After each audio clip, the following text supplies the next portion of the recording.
Thank you, everyone. Hello and welcome to the strategic marketing session at Imagine 2013. Thank you for joining us. We're kicking off the track this morning with our session, Traffic Jam, going beyond search engines to generate demand. I would like you to introduce you to the leader of today's session, Josh Kaplan.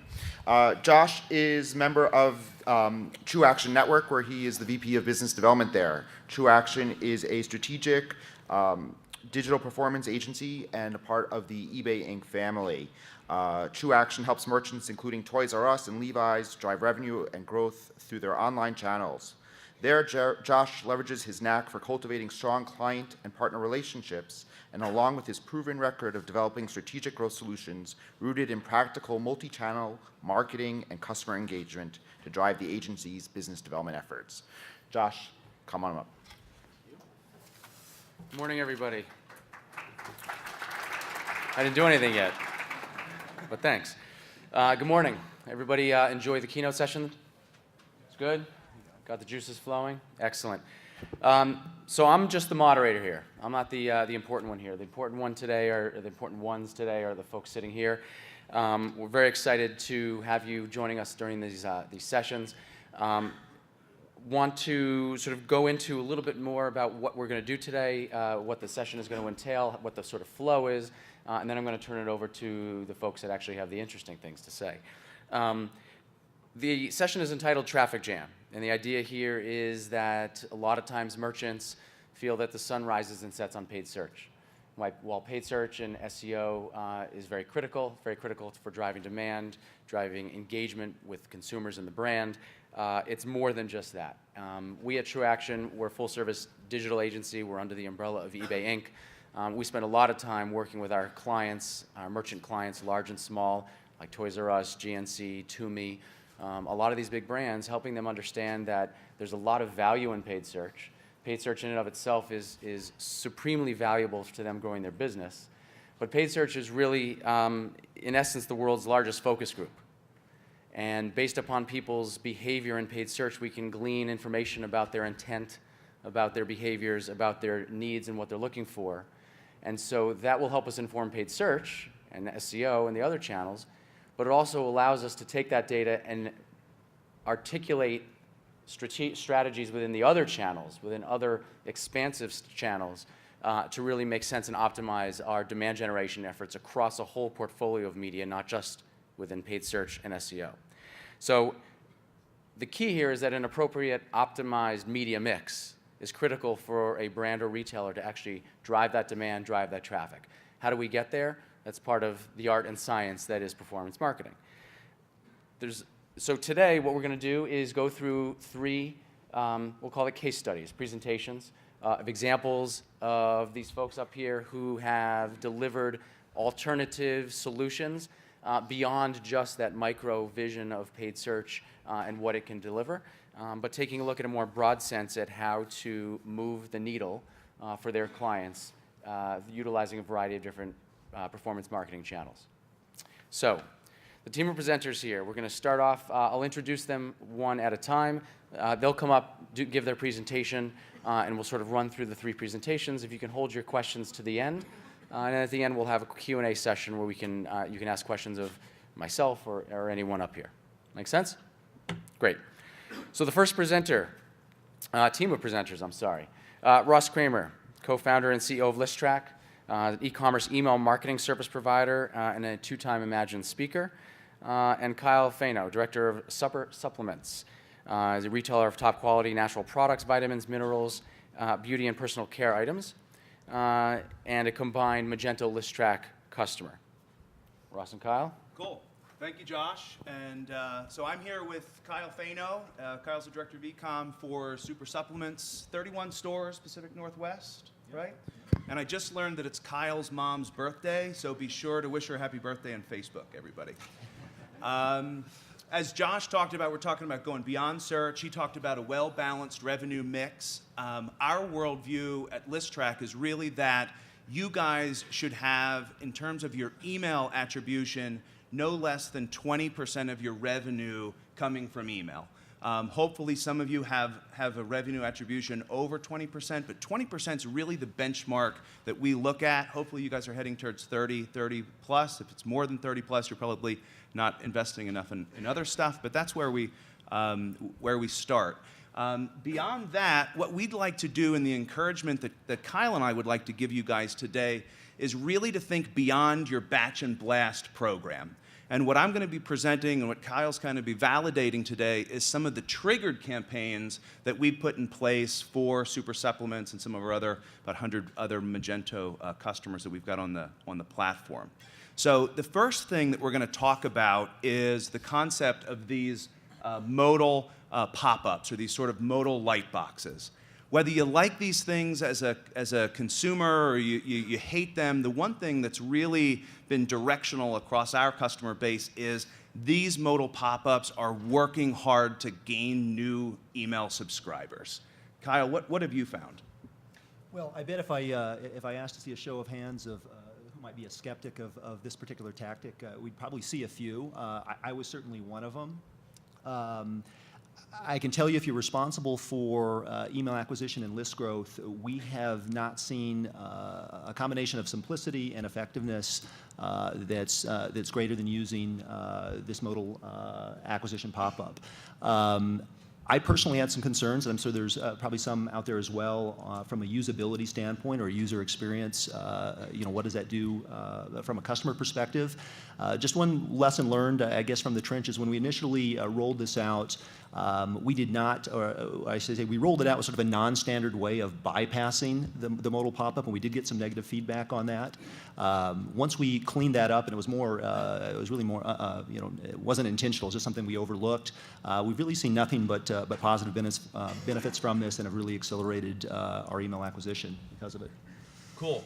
The other thing that we're going to be talking about today is cart abandonment, and the one thing that Kyle has sort of benefited from the modal pop-up is everybody that fills out these modals actually becomes reachable shopping cart abandonment consumers as well. So we'll talk a little bit more about that. The next thing we wanted to talk about was what Kyle was doing in terms of a welcome series. We like to say engage your audience early and often. A welcome series is a great way to capture some revenue that's low in the funnel, and then really introduce consumers to everything that your brand has to offer. Yeah, I'm a real proponent of the welcome series email as a way to showcase and introduce your brand to customers. I think the key word here is series. I think it's a pretty common practice to have a singular email acknowledgement when someone signs up for your list. And what we've seen, at least with our brand, there seems to be sort of a honeymoon period in which people are particularly receptive to receiving emails, particularly with a welcome message behind it. And we take advantage of that by sending a series, and would certainly encourage you to give that a try. It's worked well for us. The other thing that you're going to hear a lot about here at Imagine is responsive design. There's a whole bunch of sessions on responsive design, and in the short time that we had, I wanted to just sort of illuminate some of your pathways to some of the things that are happening within responsive design for email. This is one particular merchant across the border in Canada, Brown Shoes, and this is an example of what they're doing with their welcome message with responsive design. So it's really beyond the scope and the time that we've got today to talk about it, but if you take the concept of responsive design back to your team, what's really cool is there's a number of different sort of extensions to CSS that are being supported in some of the small screen devices that's really enhancing the user experience of people that are signing up via mobile devices and engaging in your emails via mobile devices. So that's pretty much what we want to talk about in terms of acquisition. We did want to sort of shift to, again, one of the easiest ways to grab revenue that I've seen in the 13 years or so that I've been in the email space, which is cart abandonment. What we see here is the Listrak's Shopping Cart Abandonment Index, and it's an index of about 100 merchants and their average abandonment over time. You can see some dips in there. That's essentially consumers' intent to buy during the holiday season. So we've got this thing called the Shopping Cart Abandonment Index. You can pop out to Listrak and see that. But overall, what this is showing is you're driving traffic. The merchants are driving traffic to their site, and on average, people that are adding items to their cart, 75% of those people that add to cart are bailing. And again, beyond the scope of what we're here to talk about, why they're bailing, it's suffice to know they are abandoning. And it's really incumbent upon you to create some marketing automation in order to recapture some of these lost sales.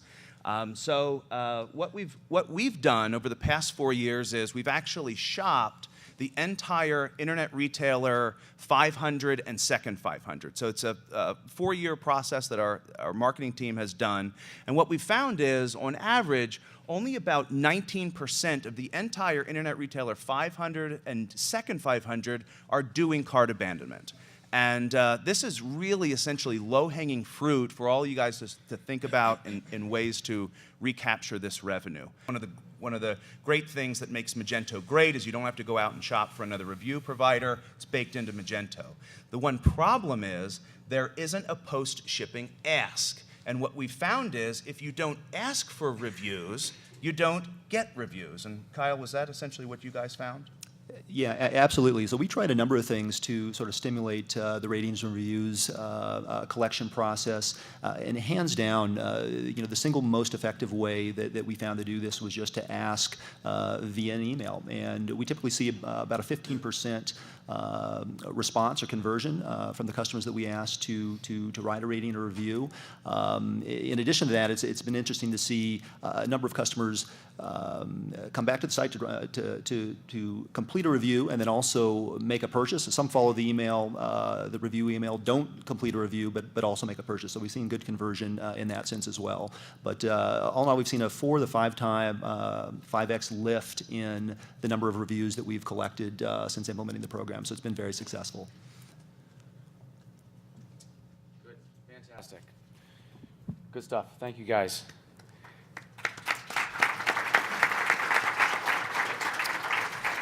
Okay, so moving on from email, that was a nice little nod over to the social reviews. We'll pass it over to Tomer.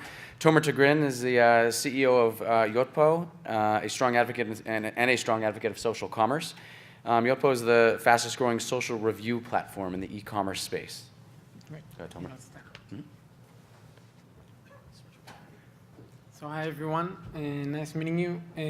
Basically, I'll give you a quick overview about what we're doing and how we're succeeding in bringing the social space into a new marketing channel.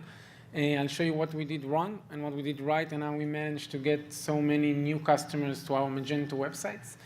Basically, what Yotpo does, we know how to generate mass content for the website. I'll talk about the mail after purchase as well, and also how to populate it right into the social media channels to bring new qualified traffic. So I want to talk a bit about how most of the use cases of social happens today. So besides, I don't know, you put on your blog, you content, and you want your customers basically to talk about your brand on social media. You have all the social buttons, you have social login, but we found out that this is not enough, or just the tip of the iceberg, and you can get so much more from the social media.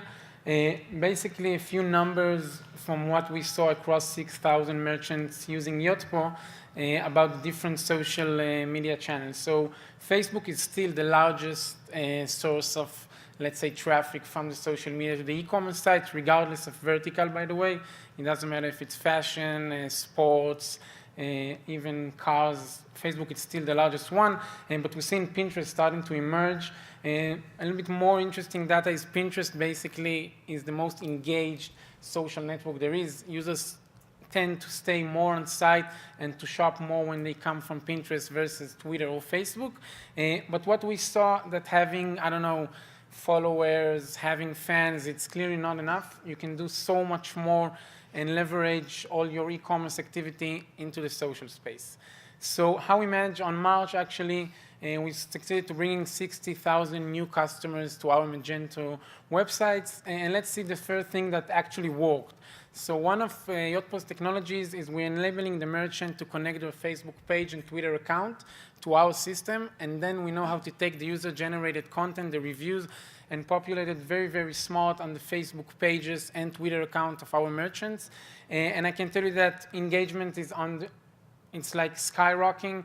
Reviewers are loving it, that they are like featured inside a Facebook page and Twitter account. We're enabling merchants to say thank you to the reviewer. Hey, John, thank you for your new review on the iPhone 4S, dress, shoes, whatever. And we're seeing that my friends are liking it when I'm giving basically my opinion on products, and they are entering into the commerce and are much more engaged. It doesn't matter if it's Twitter, again, Pinterest, or Facebook. What we did learn is that you need to learn your niche. You need to understand where your customers are. So I can tell you that in fashion, jewelry, visual works much better. So I recommend more focusing on Pinterest, on Facebook versus Twitter. But in terms of sports, home furniture, Twitter works just amazing. So that's the first thing that worked. Just take any e-commerce activity and bring it into the social space. What didn't work is one of the things that we're really passionate about in Yotpo is trying to bring a trustworthy experience inside the website. So nobody wants to read like fake reviews from anonymous users. So the first thing we did try to do is ask users to log in and basically before they write a review to write it with their social identity. What we found out is that users are not that willing to connect to the website, but I want to take it to the next level. At this point, they're not that ready to connect to the website. So basically, you need to give them, social engagement shouldn't be the first level of engagement, it should be the second level of engagement, and this is what we did. So as you can see here, you have, let's say, the two iPhones. So this is, on the right, it's the mail after purchase Ryan talked about, and what we did, we took it to the next level. We developed a technology of in-mail review. The review is given inside the email. It's mobile compatible, tablet compatible, Outlook compatible, web compatible, and after the user write a review really, really easily using any one of his devices, he can quickly then, he's transferred into another page that asks him to share the review. And after the user is already engaged and did an activity, then we see like dozens of % increase of user willing to talk about the brand, willing to basically connect with the website, something that we saw very successful. One thing that is very interesting and did work is that users are much more likely to talk about a positive experience than a negative experience. This data is taken from 60,000 reviews we checked. As you can see, if I have like a very drastic negative experience or a very drastic positive experience, I'm more likely to talk about it. But positive wins versus negative. That for us, when we talk to merchants, we tell them that it's all about experience, all about the product. That should be your first level.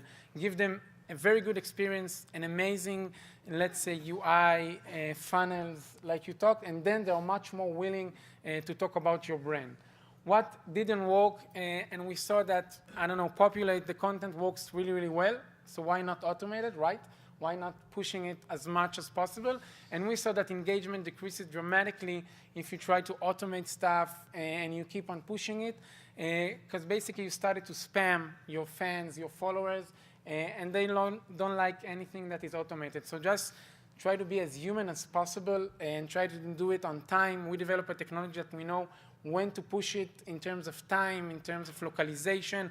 That's something that is extremely important, and don't automate anything. So just to conclude, the first thing is that social engagement is not the first level of engagement.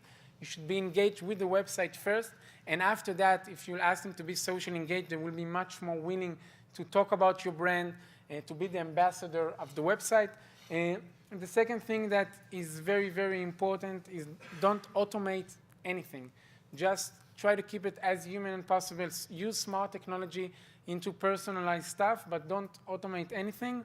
And provide them a truly seamless experience, because you don't know if your customers are going to talk about it via mobile, tablet, or web. And when we switch off to basically giving a seamless experience across any device, it helped us tremendously. And we saw that for real social, everybody's talking social commerce, blah, blah, blah, blah. But for real, in terms of content, social can be a very significant channel of driving organic sales and organic growth. And I think it's just the tip of the iceberg. We're practically new in Magento, and we're seeing amazing growth and amazing success. And I think in the next few years, we're going to see social marketing becoming very, very smart and very significant channel for every merchant.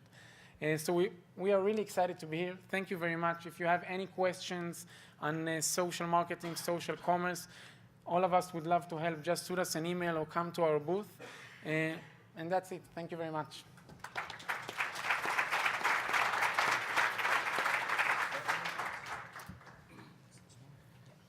Great. Thanks, Tomer. Actually, just as an aside, one of the things that we as an agency hear and see all the time is that, and you use these terms, honesty, integrity, and timeliness. Consumers sense that, right? So as a brand and as a retailer, you have to be true to that, or else consumers see right through and it doesn't work. So very much on point. Great. So our final speaker today is Corey Franz. He's the CMO of bulbamerica.com. Bulb America is one of the largest online lighting retailers, offering 30,000 unique bulbs. Not the ones that you plant. Corey has more than 15 years' experience building and growing successful e-commerce businesses. Come on up.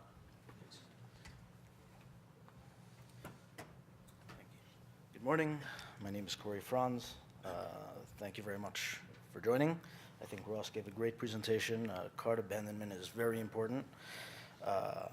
It's something that we do every day, and if anybody isn't doing it right now that's an e-commerce merchant, I highly urge you to do it. I also think Tomer gave a great presentation on social reviews, and it's something that we at Bulb America are going to try. I've had a lot of different experiences in e-commerce over the past 15 years. I actually started in jewelry. I launched my own jewelry website, and I was able to see all of this seasonal activity. And from jewelry, I actually got into beauty products, which also is very seasonal with Valentine's Day and Mother's Day and other holidays. From that, I got into electronics and finally light bulbs. And I got into light bulbs because it's very consistent, and I'd like to think that everybody, well, absolutely everybody really needs to have them. And we've been doing pretty well. I actually spoke at Internet Retailer just last year, and I asked this question. I'm just curious to know because I think the demographic is perfect. I think there are a lot of e-commerce merchants in the room. I'm curious to know how many people in the audience, by raise of hands, have ever bought any kind of lighting online, whether it's light bulbs or fixtures or anything at all. Much better than last year.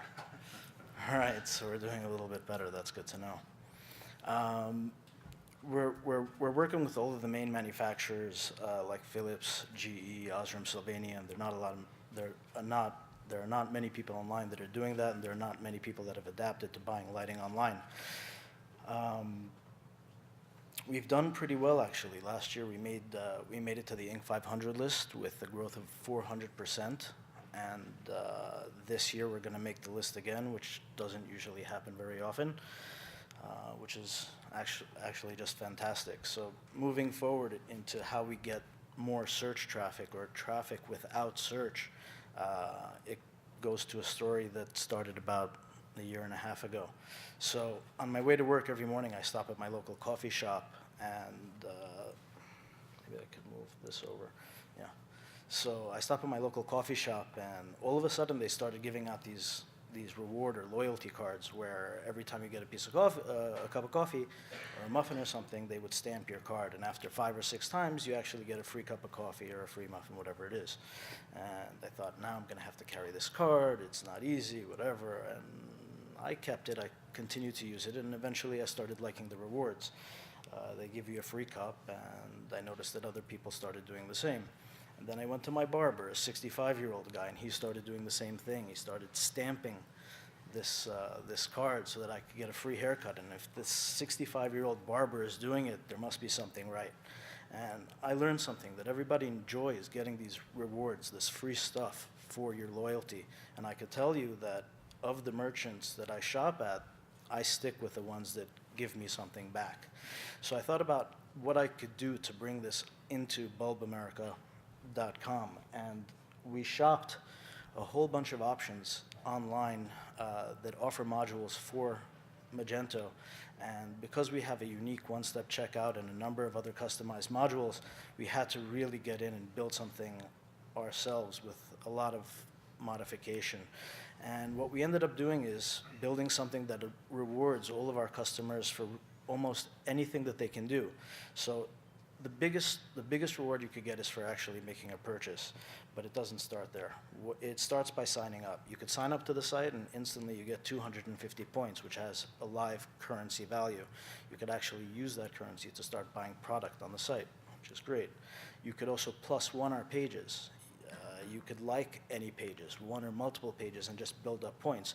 You could write product reviews. All of these things help build up loyalty points within the site, and you can use them to make purchases. From there, we started rewarding your birth date, which we got from registration. And then there was one thing which was a little bit different. We wanted people to recommend us as a brand to their friends. And at first, we were a little bit skeptical, and we looked at the analytics, and we noticed that most people that purchased weren't doing it. And slowly but surely, they would refer 2 friends, 3 friends and family, and they would get the loyalty points for doing that. And there's nothing better than word of mouth, right? Getting an email from one of your friends or family saying that I bought light bulbs at Bulb America, here are some points for you just to go and register. You already have a credit at the site, so you're in a pretty good place. Long story short, today we're seeing people recommend up to 15 people, which is a very high number. So when you think about 15 people, it's a lot of points. You can come onto the site and you already have in the dollars of credit. And when you think about light bulbs, it's not a high ticket item, so you could actually just start, you could start purchasing very easily. It was a real success for us, and I'm very happy that we did it. We have people that actually combine. They come and they use reward and loyalty points, and then they also use coupons, and they end up with free purchases. Now, I mean, it's not the best thing you could do for profit, but as long as they're sharing with all of their friends and family, it's something that we're happy to continue doing. I talked about Bulb America, and one of the things that we're doing with this loyalty program, especially for our B2B customers, and again, we're happy to have companies like Google and Apple, we do all of their stage lighting for them, is put these reward and loyalty points into their customer accounts before we call them to ask how they're doing. So that's one of the ways that we acquire and retain. We would call them and say, look, happy Monday or happy Wednesday or just hello. There's another 10,000 points in your account. You might want to make your purchases now. And it's been working very, very well. So finally, this is just one thing that we had a lot of success with. We're finding this loyalty module working very well. It plugs into Magento. It doesn't install very easily, but if you can get it to work, it's fantastic, and I urge everybody to get it. And lastly, I just want to say thanks again to everybody. If anybody needs any lighting, please check out bulbamerica.com. If you have lighting, you can always use extra. We wouldn't be here without them. And for being here, we actually just created a coupon code. The code is IMAGINE, and that'll save you 15% off site-wide off anything and everything that you need. And last but not least, we're hiring. We're a growing team. We're looking for developers and digital marketers and all sorts of people. So please contact me if anybody's interested. Thank you.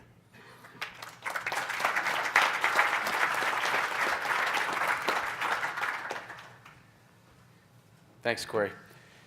Great. So we'll open it up to questions in a couple minutes. I just wanted to sort of tie it all back together. I think the theme here is you have to look at it as a demand generation and customer engagement has to be looked at in a holistic, comprehensive sense. It's not just paid search. It's not just SEO. It's not just email. It's not just social. It's understanding for your vertical, for your target audience, for your customer base, what is the appropriate media mix, what's the most efficient media mix, and how do all these things play together? Something that John Donahoe said earlier today in terms of how the global eBay Inc. is looking at things, it's all related to data. It's all related to the analytics and data and understanding how each of these different touch points, how each of these different channels, how consumers are engaging with them, understanding, consuming the data that's coming out of each of these channels, and having that inform the optimization of that media mix across all these channels as well too. So that's very critical as well. Unfortunately, there's no silver bullet. But these are all fantastic channels, fantastic experiences that these folks have had. and hopefully there's some good learnings that have come out of it. So with that, we'll open up the floor to some questions. If anybody has any questions, there are a couple microphones, 3 of them, spaced throughout. If you have any questions, please feel free to stand up or just yell. That's fine too. Go ahead. This is kind of for Tomer and Ross. Humanizing automation. What's the trick? I think it really depends on. The question. The question was humanizing automation. Any insights? So I think it's all a matter of data. You need to do like a few experiments, know like what's the time gaps, and understand when your customers are reacting to it, and what they like and what they don't like. And basically after that you can do, let's call it semi-automation, because fully automation it won't work, and they want like human people to talk to. And I think you just need to keep on iterating and doing a few experiments until you see what's actually is working for you and what's not. And then I think for me, what we found with cart abandonment, Kyle, even after a full week after abandonment, his conversion rates for those emails are still in the double digits. So he could continue to mail to those people weeks later, but he probably wouldn't want to. So I think that's the real trick as a merchant, is humanizing intent without being scary. And I think that's the art of commerce, actually. Yeah, and I would just add to that, I think it's also, continuing to kind of perfect your creative and copy. I mean, going back to the cart abandonment, I mean, ours, originated and I think still have a very sales component or sales message to it. Hey, you left something in your cart, buy now. We're really experimenting with some things that are more, I'll say, customer service oriented. Hey, we noticed you left something in your cart. Can we help? Is there anything we can do? Those types of things I think help maybe humanize the experience behind the automation. Hi, my name's Kirby Allison. I own a company called The Hanger Project, and we're a leading provider of luxury garment care solutions. I've got 2 questions for Kyle. One, what were the best practices that you discovered in your module pop-ups for acquiring email addresses without annoying first-time visitors to your website? And then number 2, on the Welcome series, what was your cadence for sending those out? And then what was the window of maximum opportunity where you try to send your 5 emails out in a 2-week period, a 6-month period? So could you speak a little bit about kind of how you actually executed that? Yeah, sure. I think that already addressed. I think a little bit. I guess an initial misstep we had in implementing the modal, and that was not allowing someone who wasn't interested in leaving their email address to get by that modal pop-up easily. And we definitely heard from our customers or prospective customers that that we needed to change that, and we did. And we really again haven't had any detectable negative user experience from implemented, either from an analytics standpoint or just direct customer feedback. I think in terms of the Welcome series, the proper cadence. I mean, I think use a 2 or 3 step process within a couple week period. I've got, I think, a couple other companies that do the Welcome series really well. Harley Davidson, if anyone wants to sign up for their email series, I think is really engaging. They do a great job of taking people through a 7 or 8 step Welcome series. Would be a good one to check out, and maybe I consider kind of a best practice in terms of implementing that. So You hanging up the Harley or the tennis racket for a Harley? I do both. Come on.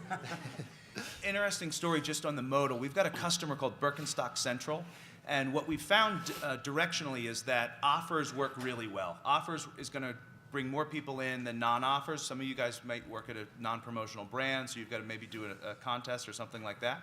We got a customer called Birkenstock Central that was giving away $5 of marketing dollars for a $50 spend.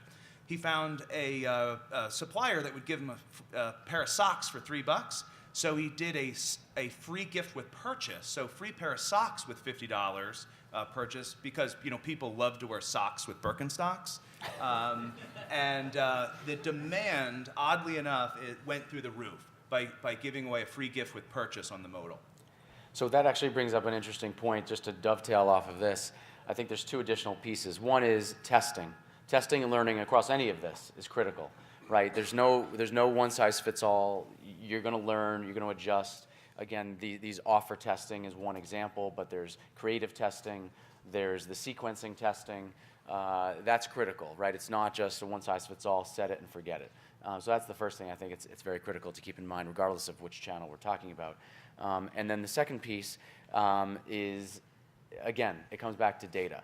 You know, if you have a seven-step program, an intro program, and all of a sudden somebody's in the door and locked and loaded after 3, well, it can't just be automated such that the last 4 steps happen, because that's now going to irritate the person who was happy to join, right? So it's that balance between automation and intelligence on making sure that it's very flexible based upon what that consumer's behavior is.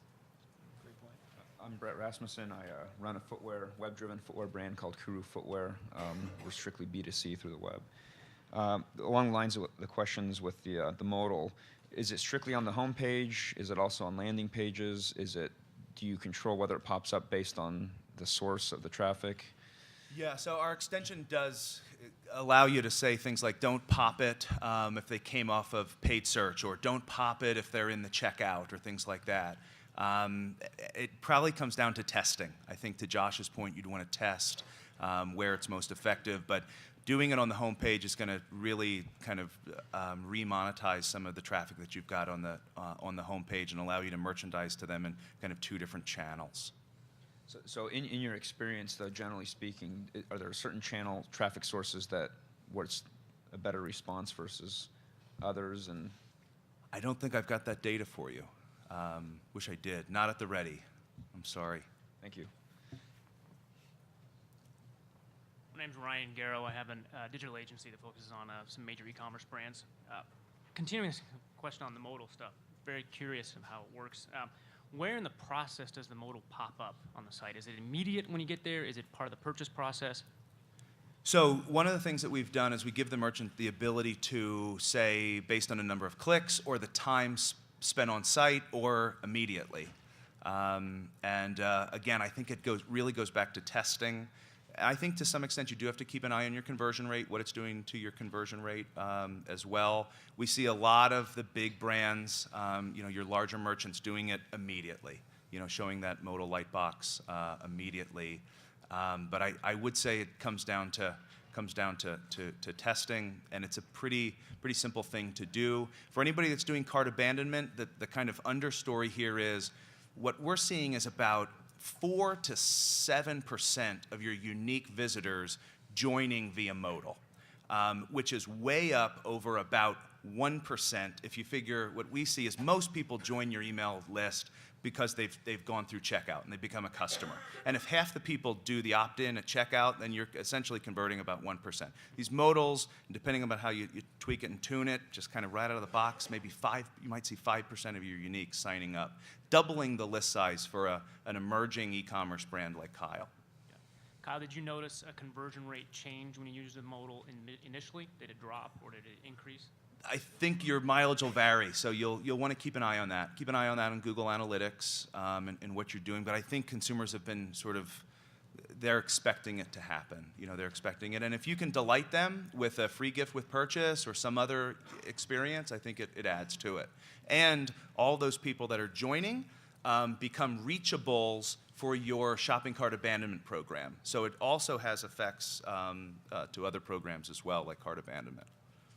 And I think I sense quite a bit of hesitancy, around the modal, and I was right there as well. And if it hadn't been for a couple different people on our team that really pushed for it, we probably wouldn't have rolled it out. But I can tell you, again, both from customer feedback as well as from an analytic perspective, really no negative effects from rolling it out, and definite acceleration of our email acquisition and list building. Are you seeing a better response on email retargeting versus like Google retargeting on your abandonment? Or do you use both? Actually, I'm not sure how to answer. I don't know. Probably on the email side. I don't think we're actually doing any other retargeting currently. So. Okay, we have time for one more question. Hello, this question is for Kyle. The abandonment email sequence, did you test all the different timings, and can you share some of the results if you did? We continue to experiment with it. Again, I think that the biggest thing, that we looked at is, will we come across as sort of stalking a customer if we send that initial, abandonment recovery out quickly. We found that, again, we really haven't seen this or haven't gotten that feedback from our customers, and I think we have the most success with that initial email that goes out. And then, of course, we follow it up, both at 2 days and then a 5-day period afterwards. The second and third email do have promotions, sort of associated with it. So I think there's some benefit there that we don't get from the first one, but we get a significant amount of recovery from that initial email that goes out 2 to 3 hours after the act of abandoning a cart. So. Do you find any users starting to depend on the fact that there is a promotion on that third email and almost like now know, okay, let me wait until I get that email so this way I can get the discount? Yeah. No, great observation with that, and that's certainly something we were concerned with. We actually have some logic built in that if somebody does, get to the point where they receive an offer on that second or third email, they won't get it again, on a subsequent or future purchase. So we basically offer it one time. And hope okay. that deters that behavior. Okay, great. Thank you. Yeah, thank you. Great. All right, so as 100 people try to squeeze into this room, this session is now going to be done. Thank you all for your time. Hope this was informative.